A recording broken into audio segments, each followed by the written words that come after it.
অধ্যায় তড়িৎ প্রবাহ ও রাসায়নিক বিক্রিয়া। নমস্কার, দেখছেন নিউজ 18 বাংলা। রয়েছি আমি পায়েল। করোনার জেরে লকডাউন, স্কুল কলেজ শিক্ষা প্রতিষ্ঠান বন্ধ। তাহলে পড়াশোনা কিভাবে হবে, সিলেবাস কিভাবে শেষ হবে? না, ভয় পাওয়ার বা চিন্তিত হওয়ার কোনো কারণ নেই, কারণ রয়েছে আমাদের কোচিং ক্লাস। আর আজ আমরা যেমনটা শুরুতেই জানালাম, ভৌত বিজ্ঞান পড়ব এবং আজ আমাদের সঙ্গে রয়েছেন sir Jyotirmoy Mondal, BT road government sponsor higher secondary স্কুলের শিক্ষক। আপনাকে স্বাগত জানাই নিউজ 18 বাংলায়।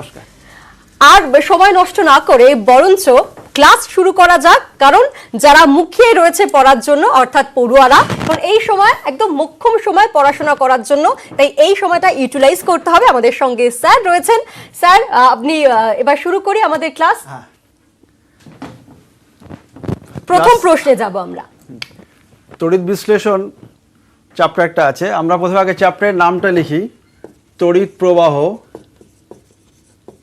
প্রবাহ ও রাসায়নিক বিক্রিয়া।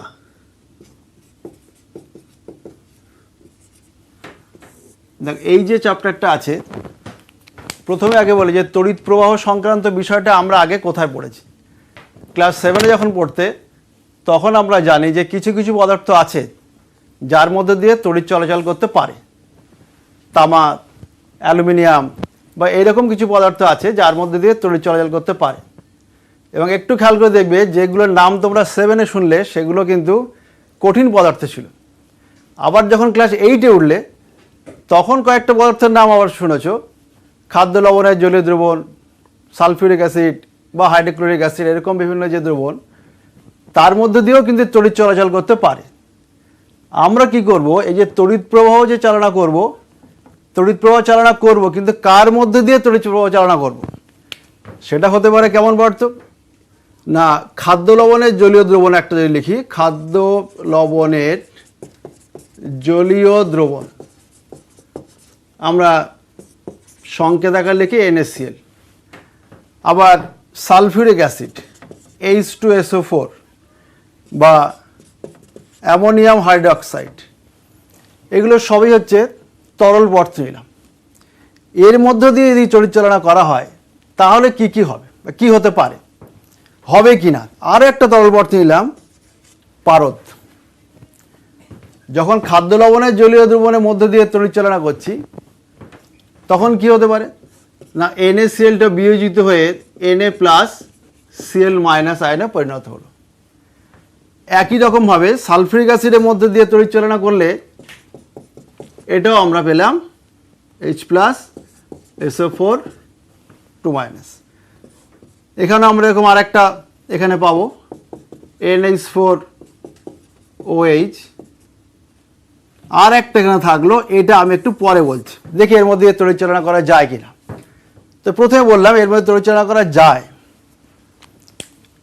এই খাদ্য লবণের যে জলীয় দ্রবণ আছে, এর মধ্যে দিয়ে তড়িৎ চালনা করলে কি হলো, এটা ভেঙে গেল।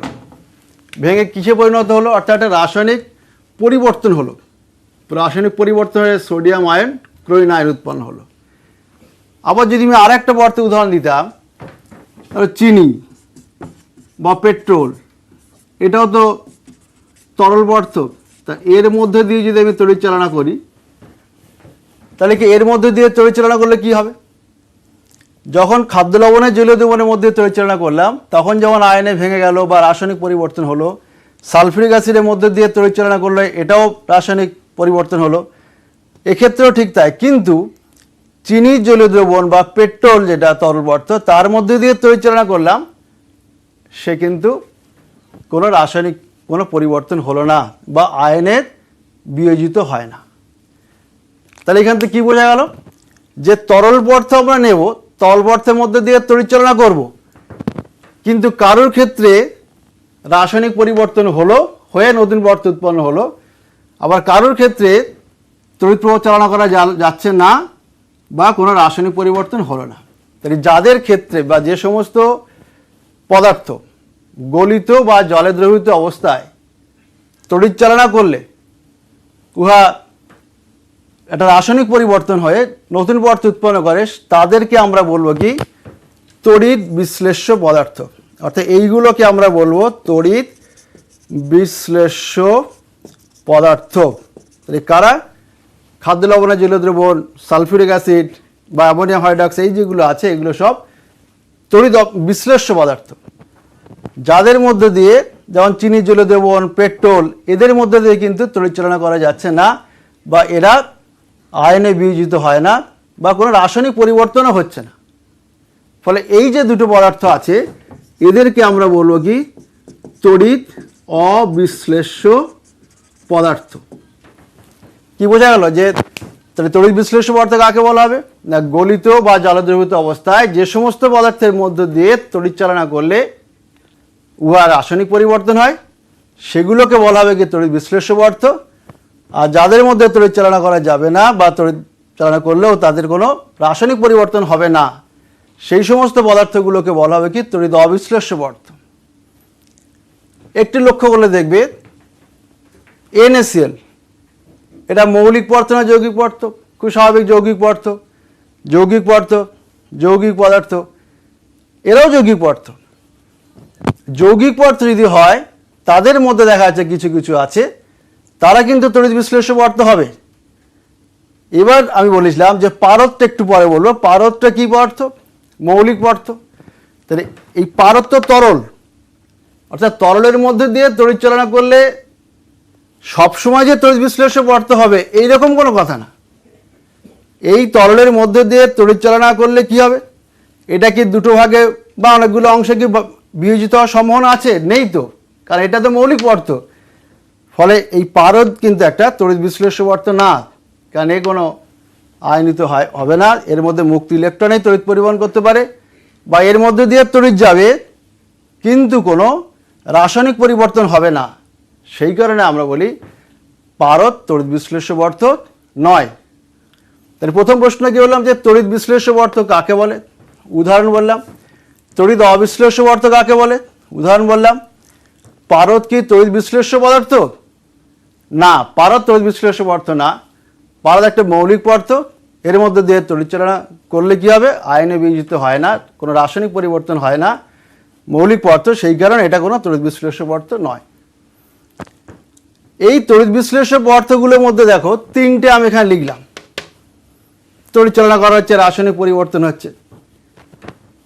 ফলে এখানে একটু দেখার আছে তড়িৎ বিশ্লেষ্য পদার্থের মধ্যে দিয়ে তড়িৎ চালনা করলে এই আয়নে যে বিয়োজিত হচ্ছে, এই তিনটে ক্ষেত্রে বললাম, কত দ্রুত হচ্ছে বা কত বেশি সংখ্যায় হচ্ছে বা সম্পূর্ণ হচ্ছে কিনা, বিষয়টা কেমন? প্রথম ক্ষেত্রে যে খাদ্য লবণে যে জলীয় দ্রবণ আছে তার মধ্যে তড়িৎ চালনা করলে খুব দ্রুত সবগুলো অণু আমরা বলতে পারি বিয়োজিত হয়ে যায়। দ্বিতীয়টা ক্ষেত্রে ঠিক তাই। এই জলীয় দ্রবণের মধ্যে দিয়ে অর্থাৎ সালফিউরিক অ্যাসিডের মধ্যে দিয়ে তড়িৎ চালনা করলে দ্রুত এবং অধিকাংশ অণুই বিয়োজিত হয়ে যাবে।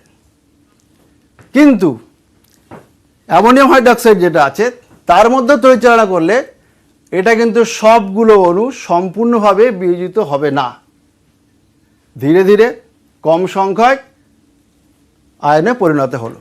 তার মানে এই তড়িৎ বিশ্লেষ্য পদার্থকে আমরা এবার দুটো ভাগে ভাগ করছি। দুটো ভাগে ভাগ করছি বলতে কেমন ভাগে ভাগ করতে পারছি আমরা? না, যার ক্ষেত্রে সম্পূর্ণভাবে বিয়োজিত হয়ে গেল সেক্ষেত্রে আমরা কি লিখতে পারবো?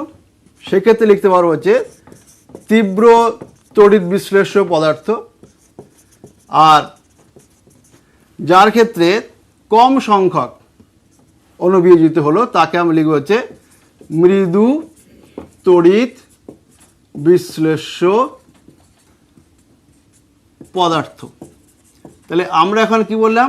এই তড়িৎ বিশ্লেষ্য পদার্থ যেটা হবে, এই তড়িৎ বিশ্লেষ্য পদার্থের আমরা দুটো ভাগে মোটামুটি একটা ভাগ করলাম। একটা তীব্র তড়িৎ বিশ্লেষ্য পদার্থ আর একটা হচ্ছে মৃদু তড়িৎ বিশ্লেষ্য পদার্থ। তীব্র তড়িৎ বিশ্লেষ্য পদার্থ কারা হলো? যেমন একটা আমরা লিখেছিলাম যে NaCl। NaCl এর ক্ষেত্রে কি হবে? Na+Cl-। তাহলে এটা তীব্র তড়িৎ বিশ্লেষ্য পদার্থ। আর এই যেটা আছে অ্যামোনিয়াম হাইড্রক্সাইড যেটা হবে, এইটা কিন্তু মৃদু তড়িৎ বিশ্লেষ্য পদার্থ, কারণ এক্ষেত্রে অণুগুলো সম্পূর্ণভাবে বিয়োজিত হয় না। শুধু তাই না, আরেকটু যদি বোঝার চেষ্টা করি, এখানে যখন একটা অ্যারো দেওয়া আছে, এখানে কিন্তু আমরা চাইলে এরকম একটা উভমুখী চিহ্ন, যেটা তোমরা জানো, এইরকম চিহ্ন দেওয়া হয়। কারণ আয়নাইজেশন ক্ষমতা কার বেশি হয়? তীব্র তড়িৎ বিশ্লেষ্য পদার্থের আয়নাইজেশন ক্ষমতা বেশি হয়, সেই কারণে এখানে একটা অ্যারো দেওয়া হয় সাধারণত। মৃদু তড়িৎ বিশ্লেষ্য পদার্থ যেটা আছে, সেক্ষেত্রে দেখা যাবে এরকম উভমুখী একটা চিহ্ন আমরা এখানে ব্যবহার করতে পারি। বেশ, তাহলে তীব্র তড়িৎ বিশ্লেষ্য পদার্থ বললাম, মৃদু তড়িৎ বিশ্লেষ্য পদার্থ বললাম, উদাহরণ বলা হলো। এবার পরীক্ষায় একটা প্রশ্ন আসে এরকম যে কয়েকটা পদার্থের নাম বলে দেবে, তাদের মধ্যে বলতে হবে যে কোনটি তড়িৎ বিশ্লেষ্য পদার্থ বা কোনটি তড়িৎ অবিশ্লেষ্য পদার্থ, সেটা আমরা দেখি পারি কিনা দেখি। আমি 4টে পদার্থের নাম বলছি, অবশ্যই তারা তরল বা কঠিন বা সেটা আমরা দেখে বুঝতে পারি কিনা দেখি আগে। আমি 4টে পদার্থের নাম লিখলাম। হাইড্রোক্লোরিক অ্যাসিড, সেটা কি হয় দেখা যাক। আর কি লিখলাম? পেট্রোল লিখলাম, গ্রাফাইট লিখলাম, গ্রাফাইট, আর একটা হয়তো লিখলাম ক্যালসিয়াম ক্লোরাইড লিখলাম, হয়তো এর কোনো জলীয় দ্রবণ লিখলাম। এর মধ্যে এবার আমরা দেখি কোনটা তড়িৎ বিশ্লেষ্য পদার্থ হবে, কোনটা তড়িৎ অবিশ্লেষ্য পদার্থ হবে। তাহলে আমরা কি করব? সেই তড়িৎ বিশ্লেষ্য পদার্থের মধ্যে দিয়ে তড়িৎ চালনা করব। তড়িৎ চালনা করলে যদি দেখি যে এরকম বিয়োজিত হয়, যেমন এই সেলের মধ্যে দিয়ে তড়িৎ চালনা করলে হবে H+, Cl-। ক্যালসিয়াম ক্লোরাইডের ক্ষেত্রে সেটাও আমরা এরকম ভাঙতে পারি। কিন্তু পেট্রোল বা গ্রাফাইটের ক্ষেত্রে দেখছি তড়িৎ চালনা করলেও বা করা যাচ্ছে না, এবং এটা ভাঙবে না বা আয়নে বিয়োজিত হবে না, কোনো রাসায়নিক পরিবর্তন হবে না। যেহেতু কোনো রাসায়নিক পরিবর্তন হলো না, তার মানে এই যে দুটো পদার্থ আছে, এদেরকে আমরা বলবো তড়িৎ অবিশ্লেষ্য পদার্থ। তো এটা লিখছি আমি অবিশ্লেষ্য পদার্থ, তড়িৎ অবিশ্লেষ্য পদার্থ এটা। আর এই যে পদার্থ দুটো আছে, তাদের দুটোকে আমরা বললাম তড়িৎ বিশ্লেষ্য পদার্থ। এরকম একটা পরীক্ষার সময় প্রশ্ন থাকবে। বেশ, এই একটা বিষয় বললাম যে তড়িৎ বিশ্লেষ্য পদার্থ কাকে বলা হয়, তড়িৎ অবিশ্লেষ্য পদার্থ, উদাহরণ এবং সংজ্ঞা। এবার দেখি এই গ্রাফাইটটা একটু মনে হয় কেমন একটা লেখা আছে। গ্রাফাইটটা কি? এটা কার্বনের রূপভেদ। এটা কঠিন, তরল না গ্যাসীয়? সাধারণত আমরা কি জানি, এটা কঠিন পদার্থ, এবং শুধু তাই না, মৌলিক পদার্থ তো বটে, কার্বন তো।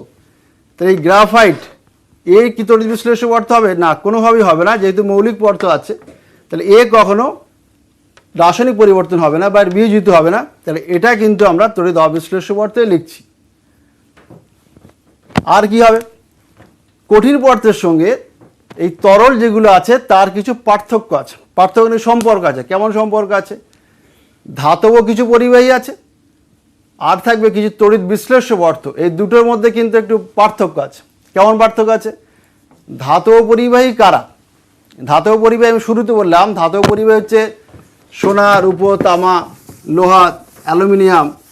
এই যে পদার্থগুলো আছে সেগুলোকে আমরা বলছি কি, এটা ধাতব পরিবাহী। ধাতব পরিবাহীর মধ্যে তড়িৎ চালনা করছে কে, বা তড়িৎ প্রবাহ হয় কার মাধ্যমে? না, ফ্রি ইলেকট্রন থাকে। সেক্ষেত্রে মুক্ত ইলেকট্রনের মধ্য দিয়েই এই যে ধাতব পরিবাহী, এর মধ্যে দিয়ে তড়িৎ পরিবহন করে কে? এর মধ্যে তড়িৎ পরিবহন করছে মুক্ত ইলেকট্রন। মুক্ত ইলেকট্রন এর মধ্যে তড়িৎ পরিবহন করে। কিন্তু পাশাপাশি যদি আমি একটা তড়িৎ বিশ্লেষ্য পদার্থ যদি নিই, তাহলে তড়িৎ বিশ্লেষ্য পদার্থ যেটা আছে তার মধ্যে তাহলে তড়িৎ পরিবহন করবে কে? না, একটুখানি আগে আমরা দেখলাম ওই তড়িৎ বিশ্লেষ্য পদার্থের মধ্যে দিয়ে যদি তড়িৎ চালনা করা হয়, তাহলে কি হয়? আয়নে ভেঙে যাবে। সেই আয়ন কিন্তু এক্ষেত্রে তড়িৎ পরিবহন করতে পারে। সে ক্যাটায়ন হতে পারে। সে আয়নটা কী নাম হয়? ক্যাটায়ন হতে পারে, আর হতে পারে কি? অ্যানায়ন হতে পারে। তাহলে এই ক্যাটায়ন আর অ্যানায়ন, আয়ন এই তড়িৎ বিশ্লেষ্য পদার্থের ক্ষেত্রে তড়িৎ পরিবহন করতে পারে। ধাতব পরিবাহীটা কেমন হয়? তড়িৎ বিশ্লেষ্য পদার্থ কেমন হয়? আরেকবার বলেছিলাম, শুরুতেও বলেছিলাম, এই ধাতব পরিবাহী যেটা হয় সেটা কিন্তু হয় সাধারণত কঠিন পদার্থ হবে। আর তড়িৎ বিশ্লেষ্য পদার্থ কারা হবে? তড়িৎ বিশ্লেষ্য পদার্থ সাধারণত হয় কেমন? তরল পদার্থ সাধারণত হয়, তরল পদার্থ হয় সাধারণত তড়িৎ বিশ্লেষ্য পদার্থগুলো। আর কি হবে? 3 নম্বর আমরা পার্থক্য লিখতে পারি, বা 3 নম্বর যে ধর্ম সেটা লিখতে পারি, এই ধাতব যে পরিবাহী থাকবে সেই ধাতব পরিবাহী সাধারণত কেমন হয়? এর আগের চ্যাপ্টার তোমরা পড়েছো যে এটা সাধারণত হয় তড়িৎজয়ী যৌগ যারা হয় সাধারণত, বা তেমন কিছু বিষয় থাকবে, কিন্তু এইখানে কি হয়? সমযোজী যৌগ যারা হয়, এখানে কারা লিখছি আমরা? তড়িৎ বিশ্লেষ্য পদার্থ কারা হবে? তড়িৎ বিশ্লেষ্য পদার্থ উদাহরণ যদি বলা হয়, সোডিয়াম ক্লোরাইডের দ্রবণ হলো H2SO4 হয়ে গেল। এক্ষেত্রে কারা হতে পারে? কপার বা অন্য কোনো ধাতু হতে পারে। আর আরেকটা হতে পারে 4 নম্বর যদি আমি লিখি, তাপমাত্রা যদি বাড়ানো হয় এই ধাতব পরিবাহীর ক্ষেত্রে রোধ, এখানে লিখে দিই, রোধ তখন কী হবে? বাড়বে। কিন্তু এক্ষেত্রে কী হবে? রোধ কমবে। এই একটা পার্থক্য বললাম। ঠিক এর পাশাপাশি আমরা তড়িৎ বিশ্লেষণ কাকে বলে সে বিষয়ে আসবো। পাশাপাশি তোমরা যারা রয়েছো আমাদের এই কোচিং ক্লাসে, যারা আমাদের সঙ্গে রয়েছো, তোমাদের যদি কোনো প্রশ্ন থাকে অবশ্যই তড়িৎ প্রবাহ এবং রাসায়নিক বিক্রিয়া নিয়ে প্রশ্ন করতে পারো সরাসরি আমাদের ফোন নাম্বারে ফোন করে। ফোন নম্বরটি বলে দিই 66202325, 66202326, এই নাম্বারে ফোন করতে পারো। স্যার তো রয়েছেন এবং তোমাদের প্রশ্ন সরাসরি স্যার উত্তর দেবেন। তবে ফিরছি ছোট্ট বিরতির পর, সঙ্গে থাকুন। ফিরলাম বিরতির পর, আমাদের সঙ্গে রয়েছেন স্যার জ্যোতির্ময় মণ্ডল। স্যার, এবার তড়িৎ বিশ্লেষণ কাকে বলে এই দিয়ে শুরু করা যাক। আচ্ছা, এবার আমি বলি, যেখানে শেষ করলাম যে তড়িৎ বিশ্লেষ্য পদার্থ যেগুলো আছে, অর্থাৎ যার মধ্যে দিয়ে তড়িৎ চালনা করা যায়, গেলে কি হবে? একটা রাসায়নিক পরিবর্তন হচ্ছে। সেই রকম পদার্থ আমরা একটা পাত্রে নিলাম। তাহলে এই যে পাত্রটা আছে, এই পাত্রের মধ্যে তড়িৎ বিশ্লেষ্য পদার্থ এই পাত্রের মধ্যে রাখলাম। যে পাত্রের মধ্যে তড়িৎ বিশ্লেষ্য পদার্থ রাখা হয় সেই পাত্রটাকে আমরা বলি কি? ভোল্টামিটার। এটাকে আমরা বলি কি? ভোল্টামিটার। একটু বলে রাখি, এই ভোল্টামিটার যে নামটা বললাম, সাথে সাথে আরেকটা নাম তোমরা পড়েছো ভোল্টমিটার। দুটো কিন্তু আলাদা জিনিস, ভালো করে খেয়াল রাখবে, আকার কিন্তু অবশ্যই না থাকে। তাহলে ভোল্টামিটার কোন পাত্র? না, যে পাত্রে তড়িৎ বিশ্লেষ্য পদার্থ রাখা হয় সেই পাত্রটাকেই বলা হয় কি? ভোল্টামিটার। এবার আমাদের এই পাত্রে তড়িৎ বিশ্লেষ্য পদার্থ আছে, তাহলে আমি কি করব? তড়িৎ প্রবাহ চালনা করব। তড়িৎ প্রবাহ চালনা করব। কীভাবে তড়িৎ প্রবাহ চালনা করব? তড়িৎ আসবে কার মধ্যে দিয়ে? তাহলে আমরা কি করব? তড়িৎ আসবে যার মধ্যে দিয়ে সেটা আমরা বলি কি? দ্বার। দ্বার মানে কি? যার যেখান থেকে তড়িৎ আসে, একটু ভালোভাবে বললে বলা হয় কি? তড়িৎ দ্বার। তাহলে তড়িৎ দ্বার কোনটা কোনটা তড়িৎ দ্বার হবে? এইটা ব্যাটারির চিহ্ন সবাই জানো, একটা প্লাস একটা মাইনাস।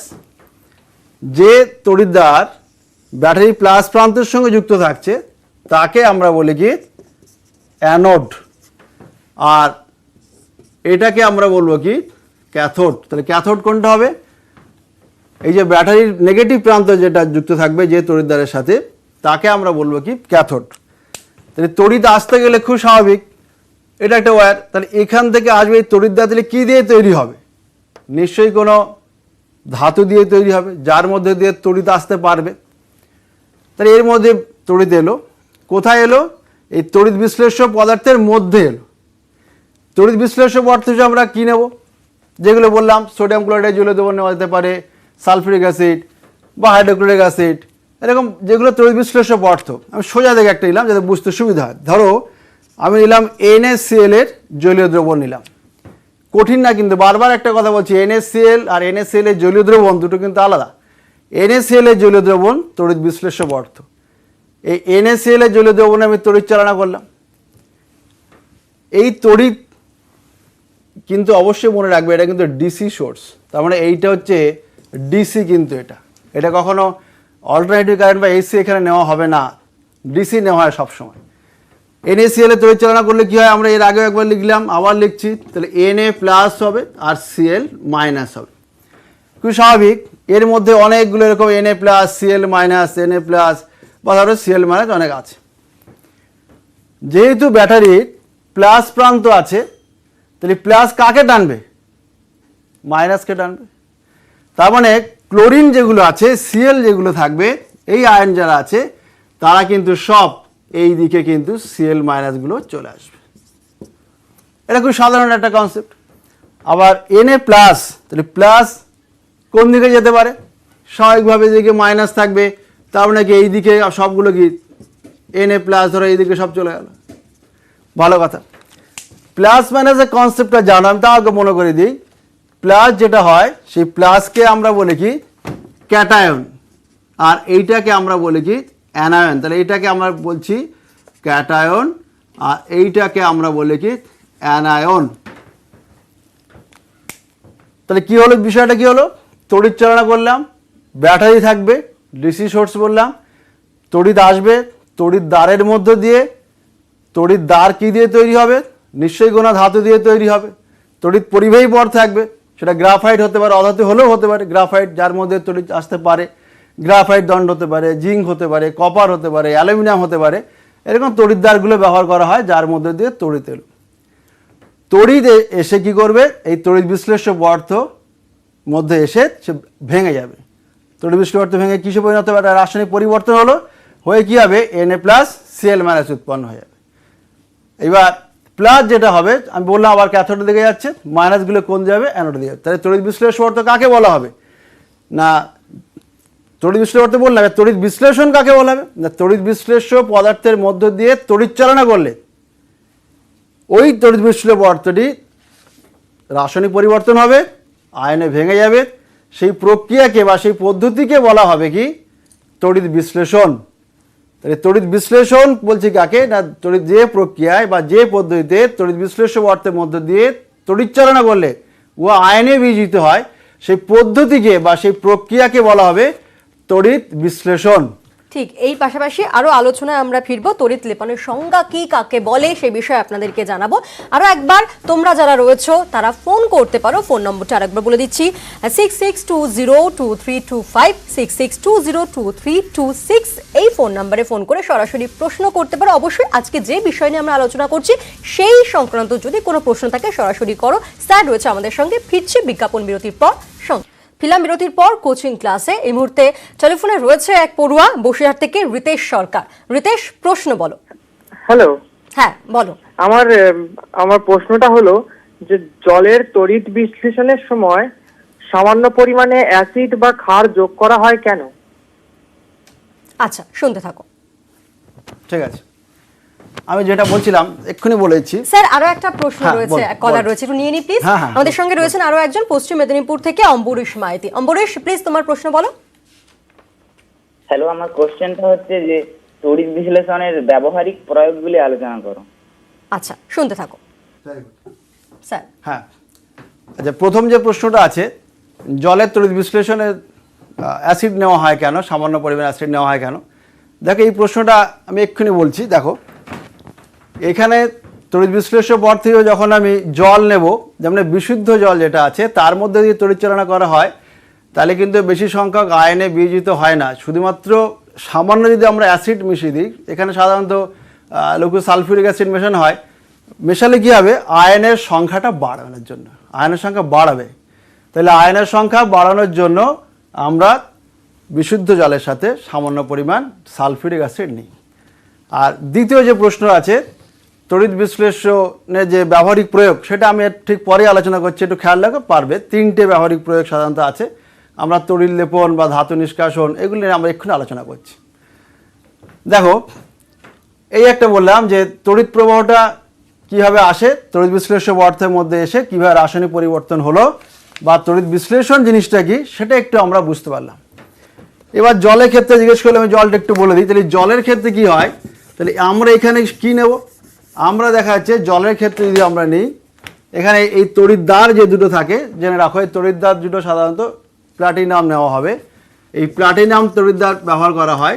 আর জলের মধ্যে যদি তড়িৎ চালনা করা হয়, জানো যেটা এটাও ভাঙবে, H প্লাস ও H মাইনাস এরকম ভাঙবে। এবার ক্যাথোড বিক্রিয়া থাকবে, অ্যানোড বিক্রিয়া থাকবে। তাহলে ক্যাথোড বিক্রিয়া মানে ক্যাথোড দিকে যে যাবে, তাহলে আমি যদি এখানে খেয়াল করে H প্লাস যেটা থাকবে তাহলে এই দিকে যাবে, তাহলে ক্যাথোড বিক্রিয়া একটা হয়। এই ক্যাথোড বিক্রিয়া লিখতে পারবে, ক্যাথোড বিক্রিয়া H প্লাস দিয়ে থাকবে, বা OH যেটা থাকবে তাহলে এখানে কি হবে, ওএইচটা কোন দিকে যাবে, ওই যদি নেগেটিভ আছে তাহলে প্লাসের দিকে যাবে, তাহলে ওএইচটা এদিকে চলে যাবে, তাহলে এই গিয়ে আবার অ্যানোডে যে বিক্রিয়া করবে সেটাকে আমরা বলি কি অ্যানোড বিক্রিয়া। আশা করি সেটা জানো, ক্লাস 8-এ আছে, আমি এটা ডিটেলসে বললাম না। এবার এটা খুব ইম্পর্টেন্ট একটা প্রশ্ন যেটা আমাদের খুব আসে পরীক্ষায়, সেটা একটু বলে দিই যে আমি যেই তড়িৎ বিশ্লেষণ যেটা বলছি সেই তড়িৎ বিশ্লেষণটা এমনভাবে একটা প্রশ্ন, দেখো ভালো করে খেয়াল করো, বলছে তড়িৎ বিশ্লেষণটা করব, তড়িৎ বিশ্লেষণ যখন করা হবে তড়িৎদ্বার মানে কোনটা, অ্যানোড আর ক্যাথোড, এই তড়িৎদ্বার দুটো থাকবে কপার দণ্ড, আর তড়িৎ বিশ্লেষ্য পদার্থ যেটা থাকবে সেটা হবে কপার সালফেটের জলীয় দ্রবণ। তাহলে কপার সালফেটের জলীয় দ্রবণ মানে কি, তাহলে এখানে আমি লিখছি, পাশে লিখি CSO4 থাকবে, তাহলে CSO4 ভেঙে কি হবে Cu প্লাস প্লাস আর SO4 মাইনাস, কপার সালফেটের জলীয় দ্রবণ বলছি, তার মানে কি ওর সঙ্গে একটু আবার জলও কিন্তু আছে। এবার এখানে যদি আমি আবার লিখি যে জলকে যদি ভাঙা হয় তাহলে কি হবে H প্লাস আর কি হবে OH মাইনাস হবে। তাহলে এই যে পাত্রটা আছে অর্থাৎ যেটাকে আমরা বললাম যে ভোল্টামিটার, সেই ভোল্টামিটারের মধ্যে আছে কপার সালফেটের জলীয় দ্রবণ, আর ক্যাথোড যেটা আছে সেটাও থাকবে কপার, আবার অ্যানোড যেটা থাকবে সেটাও থাকবে কিন্তু হচ্ছে কপার। একটু বলে দিই, এই দুটো কপার দণ্ড যেটা নেওয়া হলো তার মধ্যে জানবে, এটা খুব ইম্পর্টেন্ট একটা কথা, অ্যানোড যেটা থাকবে সেটা থেকে অবিশুদ্ধ কপার দণ্ড থাকে, আর এটা থাকে যে বিশুদ্ধ কপার দণ্ড থাকে। কেন থাকে সেটা বলছি একবার। এবার দেখো এই কপার সালফেটের Cu2 প্লাস যেটা আছে, তাহলে প্লাস যেহেতু আছে এই আয়নটা অর্থাৎ ক্যাটায়ন যেটা আছে, ক্যাটায়নটা কোন দিকে যাবে, প্লাস থাকলে কি মাইনাসের দিকে যাবে, তার মানে Cu2 প্লাস যেটা হবে সেটা কিন্তু এই Cu2 প্লাসগুলো এই ক্যাথোড যেদিকে আছে ক্যাথোডের দিকে চলে গেল হচ্ছে Cu2 প্লাস। স্যার আমাদের সঙ্গে আরো দুজন কলার রয়েছে, হ্যাঁ, নিয়ে নি হ্যাঁ, প্লিজ। হ্যাঁ। আমাদের সঙ্গে হলদিয়া থেকে রয়েছে সায়নী ঘোষ। সায়নী, তোমার প্রশ্ন বলো। হ্যাঁ নমস্কার, আমার প্রশ্নটা হচ্ছে মৃদু তড়িৎ বিশ্লেষের তড়িৎ পরিবহন ক্ষমতা কম কেন? আচ্ছা, শুনতে থাকো। আরো একজন কলার রয়েছে আমাদের সঙ্গে শিলিগুড়ি থেকে মানস ঘোষ। মানস, তোমার প্রশ্ন প্লিজ। নমস্কার ম্যাম, আমি মানস ঘোষ বলছি শিলিগুড়ি থেকে। আমার প্রশ্ন হচ্ছে তড়িৎ লেপন বলতে কি বোঝো এবং এর আচ্ছা। গুরুত্ব কি? শুনতে থাকো স্যার। কপার সালফেটে যখন নিলাম তাহলে Cu2 প্লাস যেটা থাকবে সেটা আমার এদিকে যাবে, অর্থাৎ মাইনাস যেদিকে আছে এদিকে যাবে Cu2 প্লাস, আর অ্যানোডের দিকে তাহলে কে যাচ্ছে, তাহলে যেহেতু প্লাস যেহেতু আছে তখন এই দুটো মাইনাস থাকবে, তার মানে SO4 মাইনাস আর OH মাইনাস থাকবে, কে যাবে। বা প্রথম ক্ষেত্রে কিন্তু একই প্রশ্ন ছিল, এটা ভালো করে খেয়াল করবে, Cu2 প্লাস আর H প্লাস এই দুটোর মধ্যে তো দুটোই যেতে পারতো, কিন্তু কে আগে যাবে, Cu2 প্লাস যাবে, তা আমি তো বলতে পারতাম যে এখানে H প্লাসও যেতে পারতো, তাহলে H প্লাসই বা কেন গেল না, দুটোই তো প্লাস, তাহলে এখানে আমরা কি করব, কেন গেল, এটা একটা ইম্পর্টেন্ট বিষয়। কেন যাচ্ছে না, ক্যাথোড যেটা আছে এর মধ্যে দেখতে হবে পজিটিভিটি কার বেশি কার কম, পজিটিভিটি যদি কম থাকে তাহলে সে আগে যাবে, পজিটিভিটি কম থাকলে সে আগে যাবে, বা যেটা তড়িৎ রাসায়নিক শ্রেণী যেটা তোমরা পড়েছো যেটা নিচের দিকে থাকে সেটা আগে যাবে। তো এখানে পজিটিভিটি কার কম হবে, Cu2 প্লাস, তাই জন্য সেখানে আগে যাচ্ছে। আর সালফেট মূলক যেটা আছে, হাইড্রক্সিল মূলক যেটা আছে যে দুটো, এই দুটো কিন্তু এখানে একটাও যাবে না, এটা খুব ইন্টারেস্টিং, একটাও কিন্তু এদিকে যাবে না, এই দুটো অর্থাৎ এই দুটো মূলক অর্থাৎ অ্যানায়ন যে দুটো আছে সেই দুটো যাওয়ার থেকে তার আগে এই অ্যানোড দণ্ড যেটা আছে কপার হিসেবে যেটা নেওয়া হলো, অবিশুদ্ধ কপার দণ্ড যেটা আমরা বলছি, এই কপার কি করবে, সঙ্গে সঙ্গে কি করে বরং আরো দুটো ইলেকট্রন ত্যাগ করে করে কি হবে Cu2 প্লাস উৎপন্ন করবে, অর্থাৎ এইটাকে আমরা বলি কি অ্যানোড, এটা বলে অ্যানোড রিয়াকশন বলা হচ্ছে, এটা হচ্ছে অ্যানোড রিয়াকশন। আর ক্যাথোডের ক্ষেত্রে কি হলো না, ক্যাথোডের ক্ষেত্রে আমি এক্ষুনি বললাম যে Cu2 প্লাস যেটা আছে তাহলে সে কি করবে, Cu2 প্লাস গেল, তাহলে যেহেতু দুটো প্লাস আছে আমি যদি দুটো ইলেকট্রন যোগ করি তাহলে কি হবে, Cu উৎপন্ন হবে, এটা হবে সলিড হয় এটা, আর এটা হবে কি তরল। এইবার লঘু হয়, তাহলে আমি এখানে ভালো করে শিখে নাও যে এইখানটা কপার থাকবে প্লাস H প্লাস, দুটোর মধ্যে দুটোই যেতে পারতো, কারণ এটা তো কপার সালফেটের জলীয় দ্রবণ, যার পজিটিভিটি কম হবে সেই দেখা যাচ্ছে কিন্তু আগে যাচ্ছে, এর যেহেতু পজিটিভিটি কম তাহলে এ আগে ক্যাথোডে যাবে। আর এই দ্বিতীয় ক্ষেত্রে দেখা যাচ্ছে যে সালফেট মূলক যেটা আছে আর OH মূলক যেটা আছে এই দুটোর মধ্যে দুটোই যাবে না, তার আগে এই অ্যানোড যেটা ছিল অবিশুদ্ধ যে অ্যানোড থাকবে সেখান থেকে কি করছে, বরং দুটো ইলেকট্রন ত্যাগ করছে, এই যে দুটো ইলেকট্রন ত্যাগ করছে, করে গিয়ে CO2 আয়নে পরিণত হচ্ছে। তাহলে খুব ইন্টারেস্টিং ব্যাপার।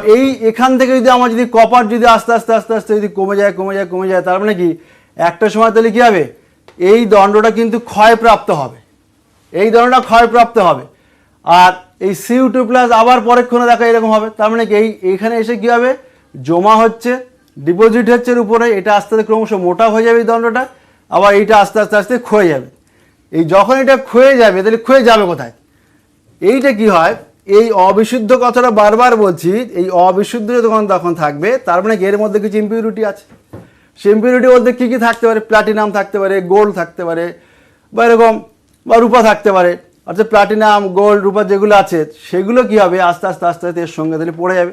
এখান যদি আমি একটা মসলের থলি রাখি তাহলে তার মধ্যে ওইগুলো জমা হবে, একটা কাদার মতো, একটা থকথকে বর্ত মতো হয়, যাকে আমরা বলে থাকি অ্যানোড মাঠ।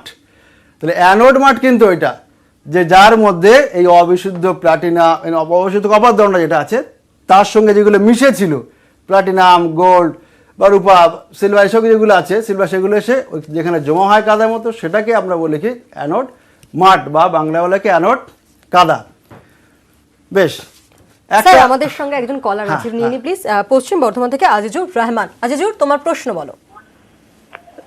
স্যার বলছি এই প্রশ্ন বলছি এই যে চ্যাপ্টারটা আছে এটা থেকে কিরকম বড় কোশ্চেন আসতে পারে? আচ্ছা, শুনতে থাকো। অন্বেষা নায়ক বিষ্ণুপুর থেকে আরো একজন কলার রয়েছে, বলো তোমার প্রশ্ন বলো। তড়িৎ বিশ্লেষণ পদ্ধতিতে কিভাবে অ্যালুমিনিয়ামের ধাতু নিষ্কাশন করা হয়? আচ্ছা, শুনতে থাকো ভেরি গুড। স্যার। আচ্ছা, যা প্রশ্ন আছে তার মধ্যে একটা প্রশ্ন আমি অলরেডি পড়ানো হয়ে গেছে, আর পড়ানোর মধ্যে বলে দিচ্ছি। একটা প্রশ্ন যেমন হয়েছিল যে মৃদু তড়িৎ বিশ্লেষ্য পদার্থ বা তীব্র তড়িৎ বিশ্লেষ্য পদার্থ, তা মৃদু কেন হচ্ছে বা তীব্র কেন হচ্ছে, এরকম একটা প্রশ্ন ছিল। তা মৃদু হচ্ছে, আমি বলেছিলাম যেখানে আয়নাইজেশন ক্ষমতা কার বেশি কার কম, আয়নাইজেশন ক্ষমতা মৃদুর ক্ষেত্রে কম হচ্ছে, তাই জন্য এটা মৃদু তড়িৎ বিশ্লেষ্য পদার্থ হয়। সেখানে আমি বলি একটা উভমুখী চিহ্ন দিয়ে প্রকাশ করতে হয়, এটা একটা উত্তর আমি বলেছিলাম। আর জলের প্রশ্ন জিজ্ঞেস করেছিল যে অ্যাসিড মেশানো হয় এখানে, সেটা আমি বললাম যে আয়নের সংখ্যা বাড়ানোর জন্য মেশানো হয়। দু একটা প্রশ্ন বলে নিই। আর একটা প্রশ্ন বলেছিল যে তড়িৎ বিশ্লেষণ কাকে বলে, সেটা হলো। আর তড়িৎ বিশ্লেষণের ব্যবহারিক প্রয়োগ, আমরা ঠিক এখানেই যাবো এবার। তড়িৎ বিশ্লেষণের ব্যবহারিক প্রয়োগের মধ্যে খুব ইম্পর্টেন্ট যেটা আছে ধাতু নিষ্কাশন, আর একটা হচ্ছে তড়িৎ লেপন। তড়িৎ লেপন জিনিসটা কি, দেখো অনেকের ধারণা যে বাজারে দেখবে ইমিটেশনে কিছু দ্রব্য পাওয়া যায়, সোনার জল করা আছে রূপোর জিনিসের উপরে। তাহলে আমাদের কি মনে হয় একটা পাত্রে সোনার জল আছে গোলা, এখান থেকে রূপোর জিনিসটা নিয়ে চুবিয়ে দিলাম, গায়ের উপরে লেগে গেল, এরকম কিন্তু বিষয়টা না আর কি, মানে সোনার জল করা মানে ওইরকম বিষয়টা না। আমরা এবার দেখবো তড়িৎ বিশ্লেষণ পদ্ধতিতে কিন্তু এই তড়িৎ লেপনটা করা হয়। খুব ইন্টারেস্টিং, এটা কীভাবে করা হয় একটু শিখে নিই আমরা। সাধারণত কি হয়, তড়িৎ বিশ্লেষণ পদ্ধতি মানে তাহলে কি, প্রত্যেকটা ক্ষেত্রে মনে রাখবো এইটাই কিন্তু বেসিক জায়গা। আমাকে একটা পাত্র রাখতে হবে, সেই পাত্রের কে বললাম কি ভোল্টামিটার, আর এর মধ্যে আমরা কি নেব অ্যানোড বা ক্যাথোড হিসাবে বা তড়িৎ বিশ্লেষ্য পদার্থ হিসাবে, সেইটা আমরা একটু ভালো করে শুনবো, তাহলে আমরা বুঝতে পারবো যে তড়িৎ লেপনটা কীভাবে করা হয়। এটা হচ্ছে তড়িৎ বিশ্লেষণ পদ্ধতির ব্যবহারিক প্রয়োগ। তড়িৎ লেপনটা কীভাবে করা হয়, সাধারণত তড়িৎ লেপন কাদের উপর করা হয়, যেগুলো অধিক সক্রিয় ধাতু সেগুলো যদি আমরা বাইরে রাখি, বায়ুর সংস্পর্শে রাখি, তাহলে সে বিক্রিয়া করবে তো, নষ্ট হয়ে যাবে দ্রুত। যেমন লোহাকে বাইরে রাখলে আমরা জানি যে মরচে পড়ে যায়। তাহলে আমরা কি করবো, ওই অধিক সক্রিয় ধাতুর উপরে তড়িৎ বিশ্লেষণ পদ্ধতিতে কম সক্রিয় ধাতুর প্রলেপ দেব, সেই পদ্ধতিটাকে আমরা বলি কি তড়িৎ লেপন পদ্ধতি। তাহলে বললাম কি যে তড়িৎ বিশ্লেষণ পদ্ধতিতে অধিক সক্রিয় ধাতুর উপরে কম সক্রিয় ধাতুর প্রলেপ দেওয়ার পদ্ধতিকে বলা হয় তড়িৎ লেপন। তড়িৎ লেপন আমরা প্রশ্নটা কেমন আসে, তড়িৎ লেপনের ক্ষেত্রে প্রশ্ন আসবেই, প্রতিবার প্রশ্ন হয় তড়িৎ লেপনের ক্ষেত্রে। কেমন প্রশ্ন, ধরো আমি যদি বলি যে লোহার উপরে নিকেলের প্রলেপ দিতে হবে, প্রশ্ন ভালো করে খেয়াল করো। প্রশ্ন হচ্ছে এরকম, লোহার উপর মনে করলাম কি নিকেলের প্রলেপ, নিকেলের প্রলেপ, লোহার উপর ধরো লিখে দেওয়া একটু, লোহার উপর নিকেলের প্রলেপ দিতে হবে। এবার দেখো কার উপরে প্রলেপ দিচ্ছি, কার প্রলেপ দিচ্ছি, কার উপর প্রলেপ দিচ্ছি, লোহার উপর যার উপরে প্রলেপ দেওয়া হয় সেটা সবসময় থাকবে কি ক্যাথোড। তার মানে এখানে কি হলো, ক্যাথোড দণ্ড হিসেবে এটা আমরা কি নেব, এই ক্যাথোড দণ্ড যেটা আছে তড়িৎদ্বার সেটা আমরা নেব হচ্ছে লোহা। তাহলে যার উপর প্রলেপ দেওয়া হয় সেটাকে আমরা বলি কি ক্যাথোড, যার প্রলেপ দেওয়া হয় তাকে আমরা বলি অ্যানোড। তাহলে অ্যানোড হিসেবে কার প্রলেপ দেবো, নিকেল। তার মানে এই যেটা আছে অ্যানোড সেটা আমরা কিন্তু একটা নিকেলের দণ্ড নিলাম। এবার দণ্ড দুটো ঠিক করলাম, অর্থাৎ এই দুটো বলে কি তড়িৎদ্বার। তারপরে ক্যাথোড তড়িৎদ্বার হিসেবে নেব আয়রন, অ্যানোড তড়িৎদ্বার হিসেবে নেব হচ্ছে বিশুদ্ধ নিকেলের দণ্ড। এবার একজন কলার আছে, হ্যাঁ, নিয়ে নি প্লিজ। আমাদের সঙ্গে রামপুরহাট থেকে রয়েছেন তিয়াশা বেদ। তিয়াশা, তোমার প্রশ্ন বলো।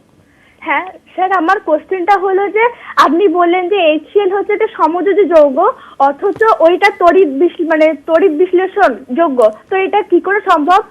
আর এসি আর ডিসি, এখানে ডিসি কি করে হয়, কেন হয়? ভেরি গুড, ভেরি গুড, শুনতে থাকো। খুব সুন্দর প্রশ্ন। আচ্ছা, লোহার উপরে নিকেল বলে, তাহলে নিকেল যেটা হবে তাহলে নিকেলের দণ্ড এটা। এবার এই তড়িৎ বিশ্লেষ্য পদার্থ হলে আমি কি নেব না, তড়িৎ বিশ্লেষ্য পদার্থ এমন নিতে হবে যে সেটা ভেঙে গিয়ে আমি নিশ্চয়ই নিকেল কিন্তু পাবোই পাবো। যদি আমি নিকেল না পাই তাহলে নিকেলটাকে এর উপরে এসে আস্তরণ সৃষ্টি করতে পারবে, পারবে না। তাহলে আমরা কি করি, এখানে বোরিক অ্যাসিড মিশ্রিত নিকেল, বোরিক অ্যাসিড, খেয়াল রাখবে একটু, বোরিক অ্যাসিড মিশ্রিত নিকেল সালফেটের দ্রবণ। তাহলে নিকেল সালফেট যদি ভেঙে যায় তাহলে কি হবে, Na আর SO4, তাহলে এখানে যদি দুটো হয় তাহলে এখানে আমার এরকম দুটো হবে। খুব সোজা, নিকেল যখন এলো দেখো নিকেলটা কোন দিকে যাচ্ছে, প্লাস।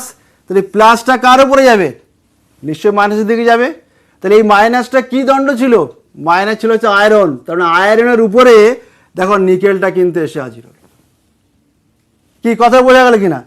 তার মানে তড়িৎ বিশ্লেষ্য পদার্থ এমন জলীয় দ্রবণ নেব, এমন দ্রবণ নেব, এমন লবণ, সাধারণত লবণ কথাটা ব্যবহার করা হয়, এমন লবণ নিতে হবে যার মধ্যে যেন যার প্রলেপ দেব সেটা যেন অবশ্যই থাকে। বেশ, তাহলে বোরিক অ্যাসিড মিশ্রিত নিকেল সালফেটের জলীয় দ্রবণ নেব আমরা এর মধ্যে। তাহলে এইভাবে আমরা তড়িৎ লেপন আমরা এইভাবে করতে পারবো। তাহলে তড়িৎ লেপন থেকে প্রশ্ন আসবে কি, তড়িৎ লেপন কাকে বলে, তড়িৎ লেপনের উদ্দেশ্য। একজন প্রশ্ন করেছিল তড়িৎ লেপনের উদ্দেশ্য কি, তাহলে একটা হতে পারে কি স্থায়িত্ব বৃদ্ধি করার জন্য, আর একটা হতে পারে কি সৌন্দর্য বৃদ্ধি করার জন্য। এছাড়া তো মরচে নিবারণ মানে যারা না পড়ে সেটা আমরা করতে পারি।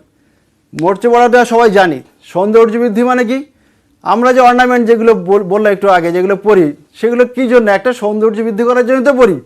তাহলে ওই যে আমরা কোন একটা উপর যদি আমরা সোনার প্রলেপ দেওয়ার চেষ্টা করি, সেটা আমরা খুব সহজে কম পয়সায় বা সুলভে আমরা একটা সোনার জিনিস মতো দেখাচ্ছে সেটা আমরা ব্যবহার করতে পারি, অর্থাৎ সৌন্দর্যটা তার বৃদ্ধি পেল। স্থায়িত্বকাল মানে কি, অনেক দিন পর্যন্ত সেটা আমরা ব্যবহার করতে পারবো। একটা লোহার চামচ যেরকম বললাম, এই লোহা যদি হয় তাহলে লোহার চামচ দিয়ে যদি আমি খাওয়ার চেষ্টা করি আর নিকেলের চামচে খাওয়ার চেষ্টা করি, তাহলে লোহাটা কি হবে, কয়েকদিন ব্যবহার করার পরেও দেখবো মরচে পড়ে যাবে, নষ্ট হয়ে যাবে। কিন্তু নিকেলে যদি একটা প্রোটেকশন দেওয়া হয়, উপরে যদি একটা প্রলেপ দিই আমরা, নষ্ট হবে না। স্যার, আমরা আরো আলোচনায় ফিরবো, আরো প্রশ্ন নেব, তবে একটা ছোট্ট বিজ্ঞাপন বিরতির পর সঙ্গে থাকুন।